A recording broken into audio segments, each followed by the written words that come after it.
Hello everyone, कैसे हैं आप सब। आई होप आप सबकी प्रिपरेशन काफ़ी अच्छी चल रही होगी। और आपको जैसा पता है कि हमने आरआरबी एएलपी का सीरीज स्टार्ट कर रखा है। केमिस्ट्री का first part I mean 100 questions हमने कंप्लीट कर लिए हैं। और आज हम अगेन 100 क्वेश्चंस देखेंगे। इसके साथ हमारा केमिस्ट्री का 200 क्वेश्चंस हो जाएगा।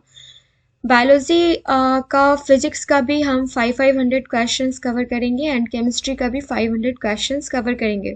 फिर इन्वायरमेंटल साइंस के भी हम 200-300 क्वेश्चंस एटलीस्ट कवर करके जाएंगे। सो साइंस का प्रिपरेशन हमें कुछ इस तरीके से करना है।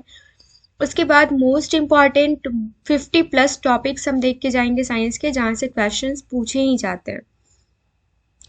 सो आप सबको मेरी मेहनत पसंद आ रही हो तो प्लीज़ प्लीज़ प्लीज़ चैनल को लाइक एंड सब्सक्राइब कीजिएगा। आप किसी भी प्लेटफॉर्म पे इसको शेयर कर सकते हैं। अगर कोई भी सजेशन है हमारे इस चैनल के लिए तो आप जस्ट अब फैमिली की तरह आप मुझे मैसेज करके बताइए। कोई भी कमी नज़र आती है तो मुझे कमेंट सेक्शन में प्लीज़ आप मैसेज करके बताइए। और अगर वीडियो अच्छा लगता है तो आपके एप्रिशिएशन का मुझे इंतज़ार रहेगा। फर्स्ट क्वेश्चन है हमारा, परमाणु के नाभिक में कौन से कण होते हैं।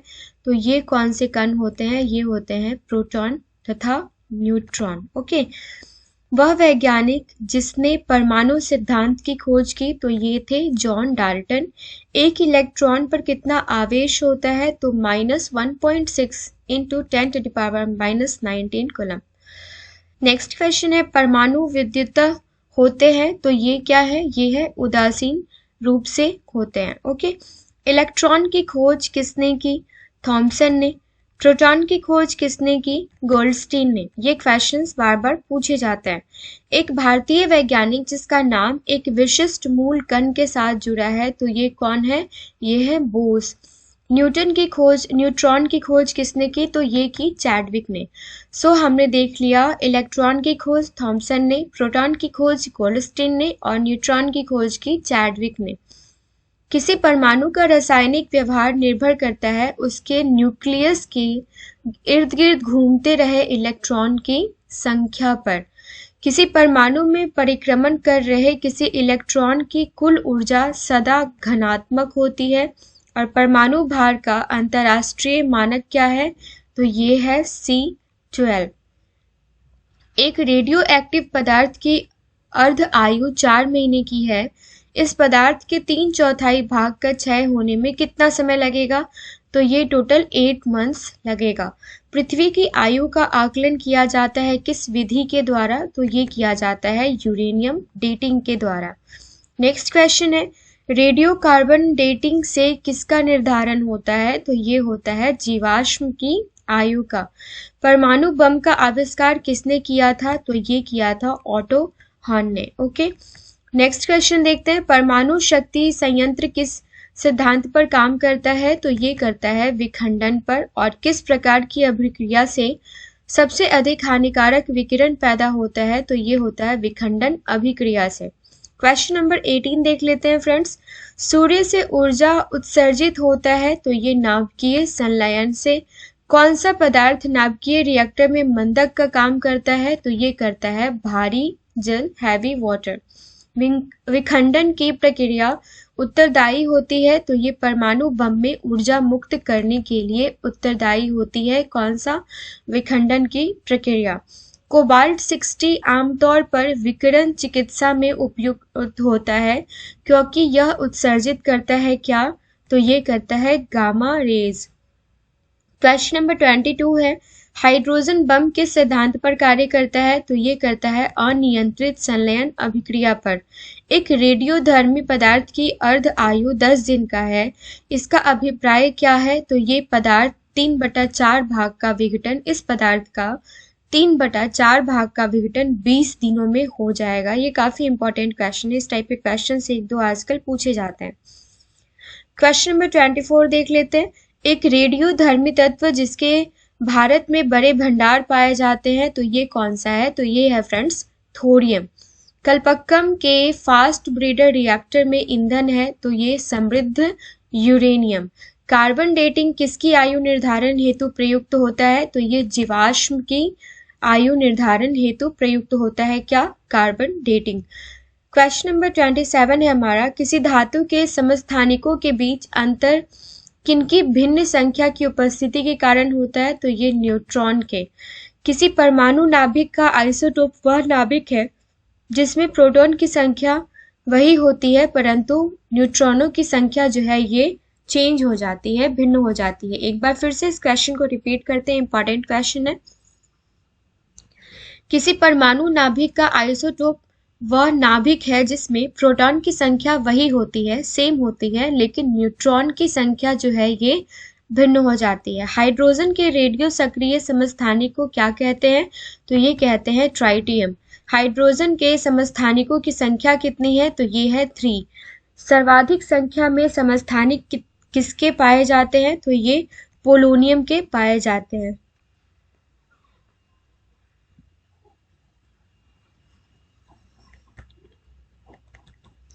नेक्स्ट क्वेश्चन है, पोलोनियम के समस्थानिकों की संख्या पूछी जाए तो ये है 27। और आइसोटोन होते हैं क्या? तो समान संख्या में न्यूट्रॉन होते हैं।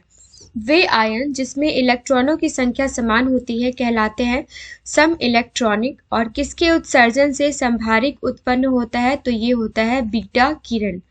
कोबाल्ट 60 आमतौर पर विकिरण चिकित्सा तथा कैंसर जैसे रोगों में प्रयोग होता है क्योंकि यह उत्सर्जित करता है क्या? तो ये करता है गामा किरणें। नेक्स्ट क्वेश्चन देखते हैं, रक्त कैंसर जिसको आप ल्यूकेमिया के नाम से जानते हैं, इसको नियंत्रित करने के लिए उपयोगी जो है वो रेडियो आइसोटोप कौन सा है? वो है कोबाल्ट 60। अम्ल वह पदार्थ है जो प्रोटॉन देता है। और सिगरेट के धुएं का मुख्य प्रदूषक क्या है? तो ये है फ्रेंड्स कार्बन मोनोऑक्साइड और बेंजीन। मैं आप सभी से रिक्वेस्ट करूंगी कि आप में से अगर कोई स्मोकिंग करता है तो प्लीज़ छोड़ दीजिए, क्योंकि बहुत शॉर्ट लाइन है लेकिन ज़िंदगी के लिए बहुत ही यूज़फुल लाइन है कि आप अगर सिगरेट पीते हैं आपके लाइफ खतरे में होती है, आपका जो लंग्स है वो बहुत ही ज़्यादा प्रदूषित होता है। ठीक है, ज़िंदगी जीने के लिए बनी है और इस तरीके से सिगरेट या फिर किसी भी ऐसी चीज़ का यूज़ करना जो हमारे हेल्थ के लिए सही नहीं है, हमें क्यों ही करना वैसी सारी चीज़ें, राइट ना। ये मेरा पर्सनल आपके लिए सजेशन था, सो प्लीज़ इस पे अमल कीजिएगा। क्वेश्चन नंबर 40 देखते हैं, पौधे नाइट्रोजन को किस रूप में लेते हैं? तो ये नाइट्रेट्स के रूप में लेते हैं। यदि पृथ्वी पर पाई जाने वाली वनस्पतियां समाप्त हो जाए तो किस गैस की कमी होगी? तो हो जाएगी ऑक्सीजन गैस की कमी, है ना। क्वेश्चन नंबर 42 देख लेते हैं, अम्ल एवं भस्म के परीक्षण के लिए किसका प्रयोग किया जाता है? लिटमस पत्र का प्रयोग किया जाता है। ये वनस्पतियां समाप्त हो जाए तो ऑक्सीजन गैस की कमी क्यों हो जाएगी? आप सबको पता है कि हम जो कार्बन डाइऑक्साइड छोड़ते हैं वो कौन एक्सेप्ट करता है, एब्जॉर्ब करता है? तो ये करता है हमारे आसपास की वनस्पति, पेड़ पौधे, राइट। तो जब यही नहीं रहेंगे तो पृथ्वी पर ऑक्सीजन का लेवल तो काफी कम हो जाएगा, है ना। क्वेश्चन नंबर 43 क्या है, जल में घुलनशील भस्म बेस को क्या कहते हैं? तो ये कहते हैं क्षार। पीएच मान निर्धारण किसने किया था? तो ये किया था सॉरेंस ने। नेक्स्ट क्वेश्चन देखते हैं, सभी अम्ल जल में घुलकर क्या प्रदान करते हैं? तो ये प्रदान करते हैं H+ आयन। गोबर गैस में क्या होता है? तो मीथेन गैस होता है। और एक क्वेश्चन का जवाब आप मुझे प्लीज कमेंट सेक्शन में दीजिए कि धान के खेत से कौन से गैस का उत्सर्जन होता है। एलपीजी में कौन सी गैस मुख्य रूप से होती है? तो ये होती है ब्यूटेन। पीजी का पूरा नाम क्या है? तो ये एलपीजी, यहाँ पे थोड़ा प्लीज करेक्शन कर लीजिएगा। तो इसको जानते हैं हम लिक्विफाइड पेट्रोलियम गैस के नाम से। एलपीजी का फुल फॉर्म अगर पूछा जाए that one is liquefied petroleum gas. Next question देखते हैं, एनजी को पारिस्थितिकी मैत्रीपूर्ण क्यों कहा जाता है? क्योंकि इसमें कार्बन मोनोऑक्साइड बहुत ही कम होता है। कौन सा ईंधन न्यूनतम पर्यावरणीय प्रदूषण उत्पन्न करता है? तो ये हाइड्रोजन करता है। और हाइड्रोजन को हम फ्यूचर के फ्यूल के नाम से भी जानते हैं। ये भी क्वेश्चन आसपास के किसी एग्जाम में पूछा गया है। रॉकेट को चलाने में प्रयुक्त ईंधन कहलाते हैं कौन से? तो ये कहलाते हैं प्रणोदक। कोयले की विभिन्न किस्मों में से कार्बन को प्रतिशत मात्रा सबसे अधिक होती है। कार्बन की प्रतिशत मात्रा सबसे अधिक होती है तो ये किस में होती है? ये होती है एंथ्रासाइट कोयले में। भूरा कोयला, ब्राउन कोयला के नाम से जाना जाता है कौन सा? लिग्नाइट। क्वेश्चन नंबर 54 है, पेट्रोल से लगने वाली आग के लिए किस प्रकार के अग्निशामक का प्रयोग किया जाता है? तो ये किया जाता है झाग वाला। अग्निशमन में कौन सी गैस प्रयुक्त होती है? तो ये होती है CO2। प्रति ग्राम ईंधन द्वारा मोचित ऊर्जा की दृष्टि से सर्वोच्चतम ईंधन कौन सा है? तो ये है हाइड्रोजन। प्रोड्यूसर गैस किसका मिश्रण होता है? तो ये होता है CO प्लस N2 का। नेक्स्ट क्वेश्चन है, किसका प्रयोग नोदक या रॉकेट में ईंधन के रूप में किया जाता है? तो ये किया जाता है द्रव्य हाइड्रोजन प्लस द्रव्य ऑक्सीजन का, ये किया जाता है नोदक या रॉकेट में ईंधन के रूप में। उत्प्रेरक जिसको आप कैटालिस्ट जानते हैं, इसकी खोज किसने की थी? तो ये की थी बर्जीलियम ने। और उत्प्रेरक विष होता है, क्या होता है? क्रिया निरोधक होता है। जैविक उत्प्रेरक एंजाइम्स होते हैं और तेलों के हाइड्रोजनीकरण में प्रयुक्त उत्प्रेरक जो है ये होता है Ni। शीश कक्ष प्रक्रम में उत्प्रेरक के रूप में प्रयुक्त होता है क्या? तो नाइट्रोजन के ऑक्साइड्स। और फ्रेंड्स यहाँ पे दो क्वेश्चन एक साथ हो गया है कवर, तो यहाँ पे थोड़ा सा हम लोग करेक्शन करेंगे। कौन सा एंजाइम ग्लूकोज को अल्कोहल में परिवर्तित करता है? तो ये करता है जाइमेज। और सबसे भारी धातु है तो ये है ओस्मियम। सबसे हल्की धातु कौन सी है? लिथियम। सबसे हल्का तत्व पूछा जाए तो हाइड्रोजन। और पृथ्वी पर सबसे अधिक मात्रा में पाया जाने वाला तत्व पूछा जाए तो ये है ऑक्सीजन। मानव निर्मित तत्व कौन सा है? तो ये है कैलिफोर्नियम। और आजकल सड़क की रोशनी में पीले लैंप बहुतायत प्रयोग हो रहे हैं, तो इन लैंपों में किसका प्रयोग करते हैं? तो ये करते हैं सोडियम का। कास्टिक सोडा का अगर रासायनिक सूत्र पूछा जाए तो NaOH होता है। हम ये पूरा का पूरा फॉर्मूलाज वगैरह देख के जाएंगे, so don't worry about that. Baking soda जो है इसका रासायनिक सूत्र होता है NaHCO3। साधारण नमक सोडियम क्लोराइड कहलाता है। और सागरीय जल की लवणता में किसका अधिकतम योगदान है? तो ये है सोडियम क्लोराइड का। खाने का नमक किससे बनता है? तो ये बनता है मजबूत अम्ल तथा मजबूत क्षार से। बेकिंग सोडा का रासायनिक नाम पूछा जाए तो ये है सोडियम बाइकार्बोनेट।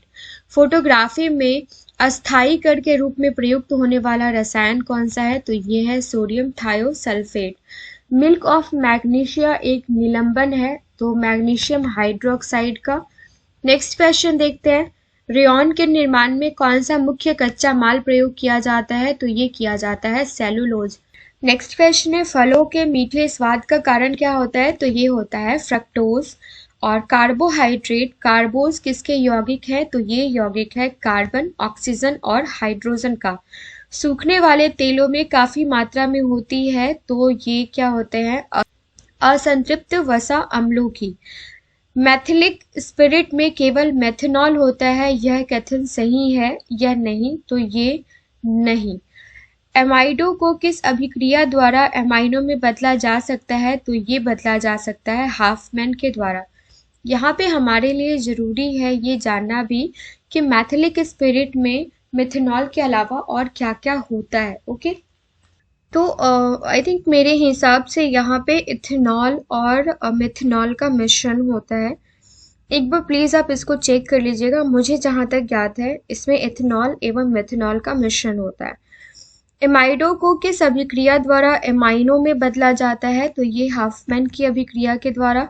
और ग्लाइकोजिन स्टार्च या सेलुलोज किसके बहुलक है? तो ये है ग्लूकोज के बहुलक। पर्णहरित का धातु संगठक क्या है? तो ये है मैग्नीशियम। और कांच क्या है अगर पूछा जाए? तो ये है एक प्रत्यास्थ ठोस।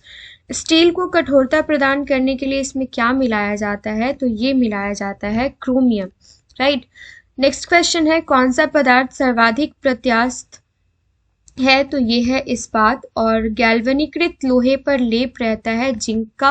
और ये गैल्वेनाइजेशन क्यों होता है? तो लोहे को जंग से बचाने के लिए उस पे जिंक का कोटिंग किया जाता है।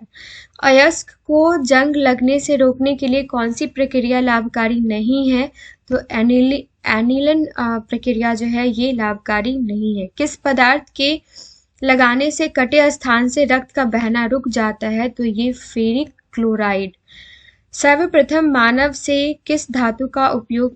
के द्वारा किस धातु का उपयोग किया गया? तो ये किया गया तांबा का। पेयजल में कॉपर की अधिकतम अनुमत सांद्रण जो है पर लीटर क्या है? तो ये है 2.0। वायु में थोड़ी देर रखने पर किसी धातु के ऊपर हरे रंग के बेसिक कार्बोनेट का परत जम जाता है, तो वह क्या है? वह है तांबा। विद्युत का सबसे अच्छा चालक कॉपर को माना जाता है और सोने के आभूषण बनाते समय उसमें कौन सी धातु मिलाई जाती है? तो ये मिलाया जाता है तांबा। नेक्स्ट क्वेश्चन है नीला थोथा क्या है? तो ये है कॉपर सल्फेट। और खाना बनाने में प्रयोग की जाने वाली गैस जो है वो मुख्यतः कौन सी गैस है? तो ये है मीथेन गैस। खदानों में अधिकांश विस्फोट होते हैं, तो ये क्यों होते हैं? ये होते हैं हवा के साथ मीथेन के मिश्रण से।